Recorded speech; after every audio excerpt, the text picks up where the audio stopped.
Mahigit 40 beses binuntutan ng mga barko ng China Coast Guard ang barko ng Philippine Coast Guard. Base yan sa monitoring ng PCG sa 9 na araw na pagpapatrolya sa Baho de Masinloc.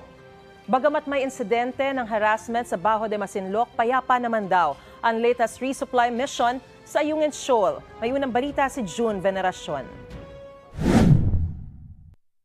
Halos dumikit na sa nguso ng BRP Teresa Magbanwa ng Philippine Coast Guard ang isang barko ng China Coast Guard.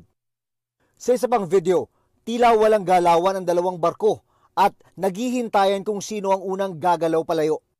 Isa lang yan sa ilang na-monitor ng PCG sa 9 na araw na maritime patrol sa Baho de Masinloc mula noong February 1, na layong tiyaking ligtas ang mga mangisdang Pinoy.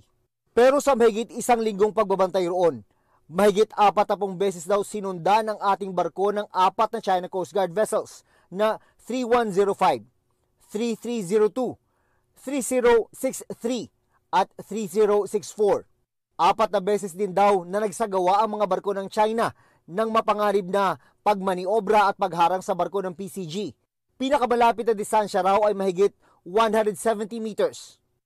Tumawid pa raw sa harapan ng BRP Teresa Magbanwa ang mga CCG vessels. Ayon sa PCG, labag ito sa Convention on the International Regulations for Preventing Collisions at Sea.